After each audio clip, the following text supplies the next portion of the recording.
President Trump takes part in a bilateral meeting at the presidential palace in Hanoi, Vietnam, on Sunday.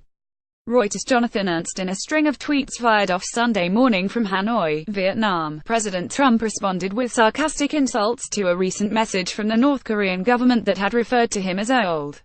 "Why would Kim Jong-un insult me by calling me old, when I would never call him short and fat?" Trump wrote in his tweet, referring to the leader of North Korea's ruling dynasty.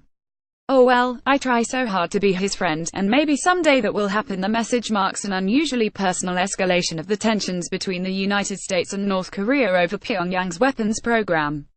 It is also another sign of the change in rhetoric used to address North Korea since Trump took office. Though North Korea has long been known for hurling bellicose insults at world leaders, rarely have those world leaders responded in kind. Of course, Trump is not your average world leader. The current president is a pugnacious social media user, often willing to respond with his own harsh words when he feels wronged. As a spokeswoman for his wife, Melania Trump, put it earlier this year, when Trump is attacked he will punch back 10 times harder. Whether this instinct to hit back could help his self-described efforts toward becoming Kim's friend in the future, or harm them, is unclear.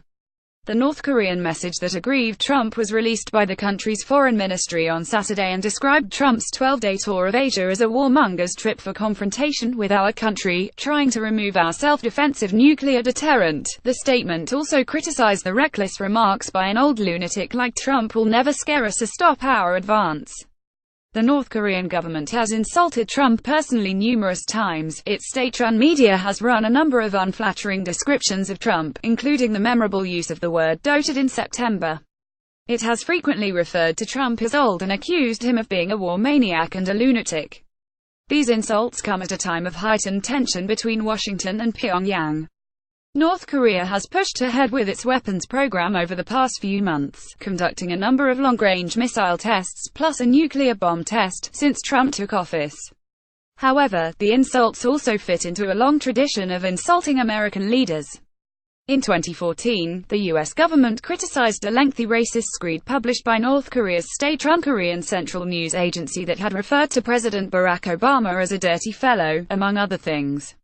In recent years, North Korea has also insulted former Secretaries of State John F. Kerry, hideous lantern jaw, and Hillary Clinton, both a schoolgirl and a pensioner, while the entire administration of President George W. Bush was referred to as a bunch of tricksters and political imbeciles.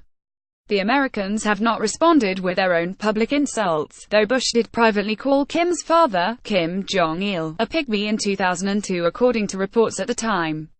Trump's descriptions of North Korea's current leader have varied, and he has even been positive at times, describing him as a pretty smart cookie in April. But as tensions with North Korea have escalated, so too has the harshness of the American president's rhetoric, with Trump dismissively referring to Kim as Little Rocket Man and warning of fire and fury if North Korean threats continued, a statement which perhaps inadvertently echoed North Korean propaganda.